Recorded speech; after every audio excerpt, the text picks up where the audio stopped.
did actually. I'm getting some coffee.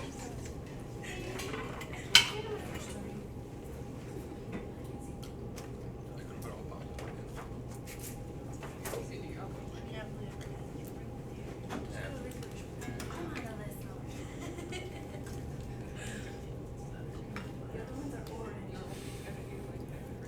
Okay, so let's start working on cleaning up there first. Yeah, we can pass cupcakes out maybe afterwards when after everybody's finished eating. That way we have time to get from the speakers.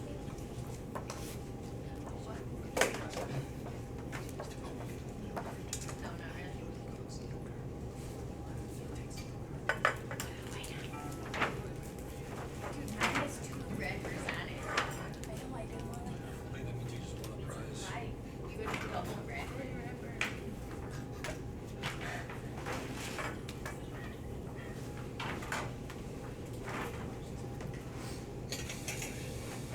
Can't throw away the red juice.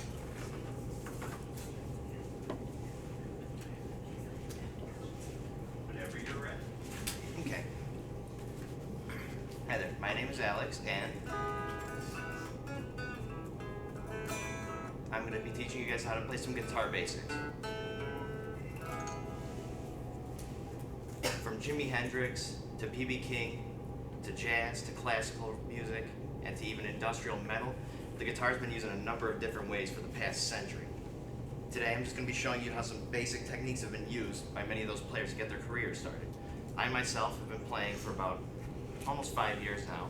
I've taken lessons for 4 of them, and I've also played in 2 bands, and I've even done a couple solo acts by myself. I like to promote playing an instrument because I think it promotes creativity and inspiration and even some motivation.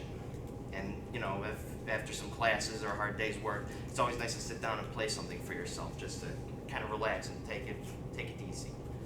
What I'm going to be teaching you today is how to pick, how to play notes, and how to play some simple chords. The first one is some simple picking techniques that I've noticed. There's, of course, using a pick, which has kind of become a staple, and there's also finger picking, but for today's I'm only going to be using a pick. One of the first things that many beginners start out doing by picking is downstroking, where they just jam chords just by picking downwards only, which is a good technique for, say, if you're covering a Ramones song, which is more of like a punk band. So, you know, when you're going for that jarring effect, you sort of get what you're going for. But it's also very sloppy, kind of doesn't get a full effect. Another technique that many people start using is upstroking, which can in fact actually help work on your speed for picking.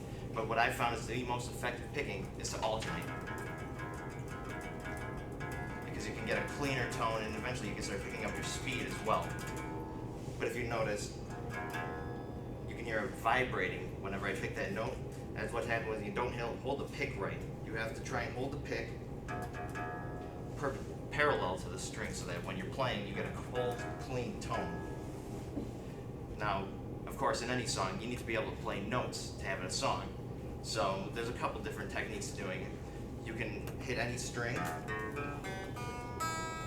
and that's hitting the string open, and all those are in standard tuning, going from 2 E's on top, and then, but you can also do some techniques called hammer-ons and pull-offs, which is basically when you hit an open string, just hammer your finger on to a fret, which is on the neck down here.